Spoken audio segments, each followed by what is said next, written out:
Bienvenue au podcast Bill Rose. Moi, c'est Étienne Béliveau et notre beaucoup moins que magnifique danseur chante Béliveau, mais on est là pour son cerveau, pas ses mots de danse. Épisode 22.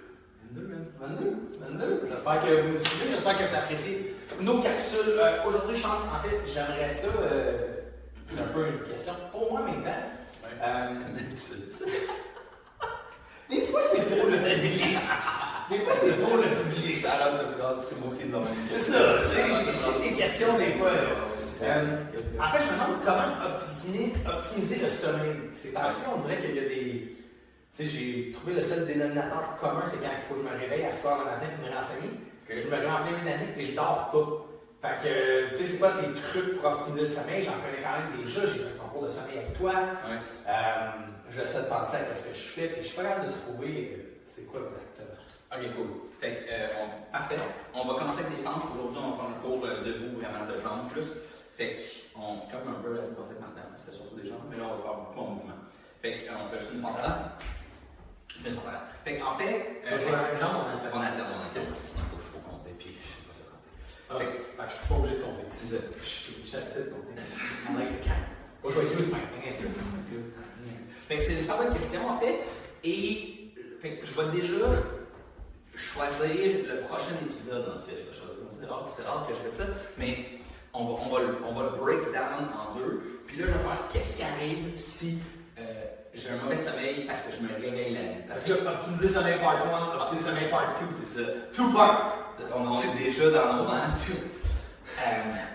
Parce que quand les gens ont des troubles de sommeil, il y a des choses, je divise toujours ça en deux catégories, qui est un, tu as de la misère à t'endormir, ou deux, tu as de la misère à rester endormi. Ok, mais on va commencer avec rester endormi parce qu'on veut penser à moi. Ça.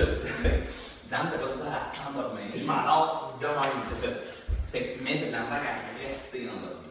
Mais juste quand je travaille. Ouais, c'est ça. Tu sais, la fin de semaine, la semaine passée, on était off en relâche. Puis, parce que, tu sais, on suit pas nécessairement nos semaines. Tu sais, j'ai dormi, je me suis reposé, c'était parfait. Ouais. Fait que la première chose à savoir, c'est qu'il y a tout un rythme, on va avancer puis on va aller dans arrière. Fait qu'il y a tout un rythme hormonal dans notre sommeil, right? Fait que, la nuit, la mélatonine est exposée haute. Fait que tout le monde connaît la mélatonine comme étant un supplément pour le sommeil. Et le cortisol, on a déjà parlé avec. On a parlé du cortisol. C'est l'épisode qui air cette semaine. Ouais. On a fait un paquet d'épisodes sur le cortisol. Fait que le cortisol est supposé être bas. Ça, c'est la norme. Okay? Fait que là, on va prendre ton exemple. Puis le cortisol, on a parlé, c'est notre hormone de stress, agent de glycémie, agent d'inflammation, tout ça. Allez écouter l'épisode sur le cortisol. L'épisode 18 ou 19. C'est OK?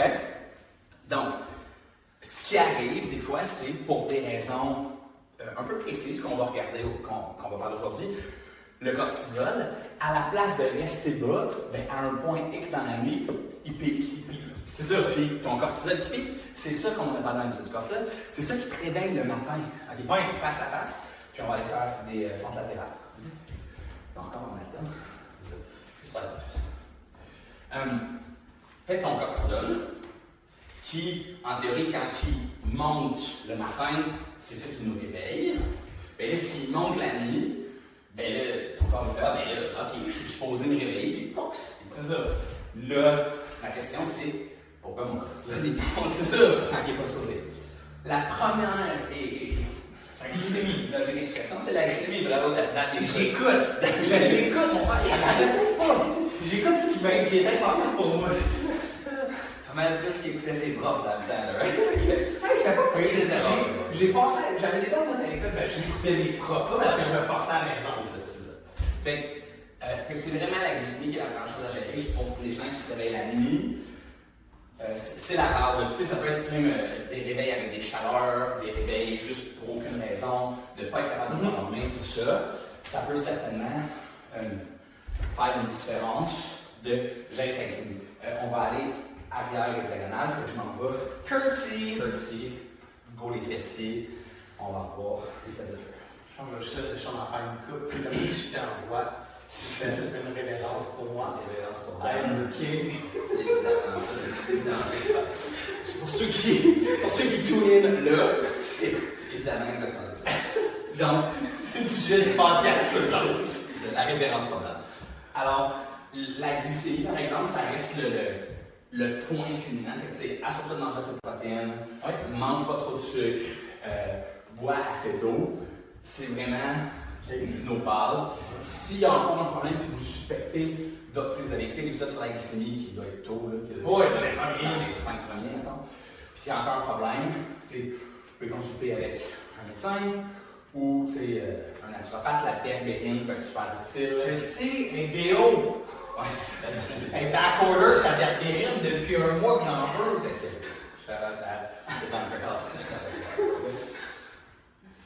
L'idée est vraiment là, on vient, puis on fait notre compte. Ok, c'est que des crampes. Moi, je pense que hey, c'est bon pour le hockey, je joue au hockey en plus cette semaine. cette idée de pas jouer au hockey. Fait que là, un, c'est la glycémie, mais deux, quand on a parlé de cortisol, on a parlé de stress. Là, on s'attache un peu plus au cœur de la discussion, tu sais. Qu'est-ce qui arrive si tu es stressé parce que tu te lèves le lendemain matin à 6 heures? Ça, c'est même full. La littérature, il y a plein d'études sur ça, sur l'insomnie du dimanche soir, tu sais. Ben, c'est sûr, mais ça m'est arrivé une fois, même, deux fois, je pense, des 10 dernières années que je me suis mis en retard. Même dans ma carrière de chef cuisinier que je donnais à peine, je pense que je suis arrivé une fois en retard, c'est parce que mon chef me l'a dit la veille, c'est drôle, t'arrives jamais en retard dans ça part, là. Pas de la mienne. Il t'a jinxé. C'est ça, là. Fait que, tu sais, c'est pas comme j'ai un stress, je fais confiance à mon alarme. Mais malgré ça, tu sais que tu vas avoir une journée avec du travail, tu vas faire tout ça. Fait que ça peut faire que le cortisol, on fait pas mal, que le cortisol est un peu plus haut la nuit que qu'est-ce qu'il devrait être, par exemple. Okay. Fait que là, il y a une couple d'affaires quand même à faire pour ça. Premièrement, mon outil préféré, facile, gratuit, j'aime ça comme simple, facile et gratuit. J'en ai deux en fait. Un, c'est de faire les soupers physiologiques avant de te coucher. Fait que, inspire au complet par le nez, inspire un peu plus, puis expire par la bouche. Fait que ça va stimuler les nerfs vagues. Ok, on a parlé du nerf vague. Mais la très vague, man, celle-là! L'épisode est full vague. C'est très drôle avec. Je l'ai raconté 3 fois le lendemain. J'en Fait que ça, c'est une bonne façon de stimuler les nerfs vagues qui va aider à diminuer la charge solidaire surrénale. C'est ça. Fait que c'est inspire au complet. Ça, mettons, tu sais, je mis en moyenne une demi-heure le soir avant de dormir. Je le fais avant de commencer à lire ou après, ou les deux. Moi, je le ferai après avoir lu. Juste avant d'essayer de casser la chose, mais tu peux faire les deux si tu vois que ça va faire. Ok, je vais essayer ça soir. L'autre chose simple, tu sais, tenir un petit journal avant de te coucher, mettons, juste pour décharger la tête, mettons. Fait que toutes les affaires qui pourraient te stresser potentiellement, juste. Écrire un journal. Je pensais que tu as dit tenir. Ouais, tenir un journal en français, ça veut dire comme l'écrire dans un journal. Man, tu tiens le journal, le journal le matin, tu le tiens dans tes mains, ça change quoi? Écrire, c'est écrire, c'est pas le même verbe, man. On tient un journal intime. Moi, moi. Ça, c'est une façon aussi de juste décharger des fois comme écrire les tâches le lendemain que tu as à faire. Écrire ce que tu as à faire, écrire ce qui te stresse, juste prendre un moment pour décharger. Et ou l'autre extrême, c'est d'écrire, mettons, tes 5 à 10 gratitudes avant de te coucher. Ça va aider à ce que ton corps soit dans un processus de je vais bien, je suis content, ma vie se passe bien. Fait que ça va aider à calmer le cortisol aussi. Genre mon frère qui est intelligent, je me l'attends. C'est ça, c'est ça. C'est number one. À tous les soirs, c'est mon frère Sean, c'est comme le premier sur la liste. À tous les soirs. Fait que ça, c'est des trucs comme gratuits, c'est très c'est gratuit, simple, efficace que tu peux faire. Ok. La respiration, puis écrire. Respiration, écriture, les deux exercices d'écriture. Puis après ça, si tu veux passer vers des suppléments, ben, tout ce qui serait plus des herbes adaptogènes calmantes, ou la théanine par exemple, la ashwagandha, des trucs comme ça peut vraiment aider ça à diminuer. C'est pas ça la caméra. Ok, juste. Fait que ça peut être des curtis.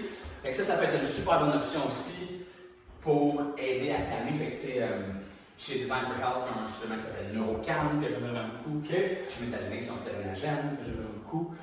Fait que ça, c'est encore avant de prendre un remède, une vitamine, quoi que ce soit, parler à votre médecin, parler votre professionnel de santé pour vous assurer que ça fait bien dans votre corps. On n'est pas ici pour pousser des suppléments pour vous autres. on vous connaît. Fais juste les pousser smooth. Son travail. C'est ça. Fait que ça, c'est il y a des mélanges d'herbes. Ils can't mess me up more than I am. Ils sont pas nécessairement des herbes somnifères, right? Ok. Ça, c'est quand même important parce que là-dessus, quand on se réveille la nuit, qu'on n'a pas de difficulté à s'endormir, je donne un petit hint au prochain épisode, c'est que souvent, c'est pas les somnifères qui vont nous aider, c'est les calmants. Qui vont plus nous aider à rester en dehors. Fait que ça donne les grandes lignes parce que justement, à cause que souvent le réveil est provoqué par un pic de cortisol, ben, on veut gérer ces affaires-là. Ok, deux autres facteurs dans ça. On part tout le bord. Ouais, on va partir. L'autre, c'est de vérifier les médias d'acupuncture. Donc, les médias d'acupuncture ont des blocs de 2 heures. Les méridiens d'acupuncture. Ok, méridiens. Ouais. J'avais pas. C'est correct. Les méridiens d'acupuncture ont des blocs de 2 heures dans lesquels ils sont actifs. Ok. Entre 11h et 1h du matin, c'est les régulières. Entre 1h et 3h, c'est foie. Entre 3 et 5. Merde! Entre 3 et 5, c'est poumon. Puis entre 5 et 7, c'est gros intestin. C'est fois que mon tu t'es en train de le dire. Là. Fait mais puis là, avec le changement d'heure qu'on vient de faire, ça change-tu ces méridiens-là l'heure un peu? il faut qu'on soit à l'heure normale, donc pas l'heure avancée. Fait que là, ça devient l'heure avancée, ça serait 2 à 4, de minuit à 2, 2 à 4, 4 à 6. Exact. Ok. C'est ça. Mais. Fait que non, c'est 10 à minuit, minuit à 2, 2 à 4. Fait que c'est 2 à 4, je te dirais. Ouais. Mais sinon, dans l'heure normale, c'était 2 à 4. Fait que là, ça aurait été du 3. Fait que ça, puis après ça, c'est d'aller soutenir cet organe-là. Tu sais, ça peut être un traitement d'acupuncture, ça peut être un traitement d'ostéopathie, ça peut être. Oh, tu sais, le foie va être aidé par l'artichaut et les patinoires, la vésiculaire va être aidée avec la choline, le poumon va être aidé avec l'anacétylcystine, la vitamine C. Fait que, tu sais, d'essayer de soutenir l'organe du méridien à l'heure à laquelle tu lèves. Ça, c'est une façon quand même cool de le faire aussi. Okay. Et je vais dire mon dernier pour ceux qui se réveillent la nuit, et qui non le moindre, c'est qu'il y a une dysbiose. Fait qu'un problème, on est dans la charge. Une dysbiose qui me fait penser à Venom, man, dans. Non, ça c'est symbiose. Symbiose. C'est de la symbiose. Mais la dysbiose, en fait, c'est. Il y en a 10 symbiose? Non. 10, c'est contre. C'est anti. Je t'ai dit, on arrête le latin, même. Arrête, c'est pas 10 comme DIX, c'est DIS. DIS. Fait que la dysbiose veut dire que la flore digestive, le microbiote qu'on parle tout le temps, ben, on n'a pas un bon ratio de bonnes et de mauvaises bactéries. Fait que, tu sais, ça peut être que t'as des parasites, t'as des fungus, t'as des bactéries qui sont pas bien balancées. Mais puis, on dit que mon système digestif était sensible quand même longtemps. Fait que, quand ça arrive, c'est moins, je veux dire, la dysbiose, ça c'est super intéressant en fait, c'est plus quand tu dors mal à cause de la pleine lune. Je l'ai dit la semaine passée, j'ai super bien dormi. Ouais, c'est ça. C'est pas ton cas, admettons. C'est ça. Mais il y a beaucoup de gens qui vont se réveiller la nuit parce que, puis là je veux dire le mot parasite, là, juste parce que c'est plus simple, mais ça veut pas dire que vous avez des parasites parce que vous réveillez la nuit, c'est pas ça que je dis. Mais, tu sais, si à la pleine lune, tu sais que tu dors pas bien, que tu te réveilles la nuit, souvent ces petites mauvaises bactéries-là, mauvais parasites-là, mais ils se ramassent à être plus actifs à la pleine lune. Fait que là, puis eux, ils ont le cycle journée inversé au nôtre. Fait que ça fait que la nuit, il y a des grouilles, puis là, ça pique ton cortisol, puis ça fait que ça te réveille. Fait que ça, c'est quand même un peu facile. Si tu réalises que ça arrive plus à la pleine lune, ouais, ben là, moi je pense certainement plus dans le volet dysbiose. Plus tu peux faire un test de sel, tu peux aller voir ton médecin. Il y a différentes herbes qui peuvent aider, tu prends des probiotiques, des trucs comme ça. Encore, tu parles de la santé, mais souvent il y a comme ça. Si c'est ça que tu remarques, si c'est ça, ton professionnel, il y a quelque chose qui se passe d'habitude avec la santé au niveau intestinal, au niveau digestif, puis il faut que tu gères ça. Puis souvent, c'est pas un truc d'intolérance alimentaire ou de bouffe que tu manges que tu ne devrais pas. C'est plus un truc vraiment de la flore digestive qui n'est pas bien balancée. Puis que là, les gens, il faut que tu trouves comment tu vas balancer ça. Ça, c'est un travail un peu plus complexe, mais ça peut quand même être un gros conditionnel. OK. There you go.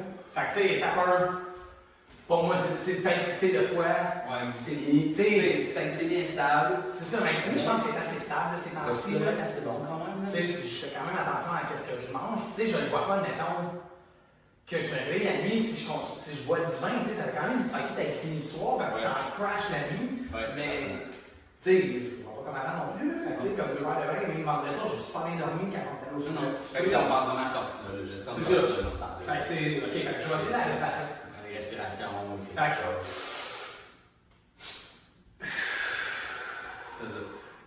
super physiologique, c'est ce qu'il y a le plus d'études dessus présentement. cool!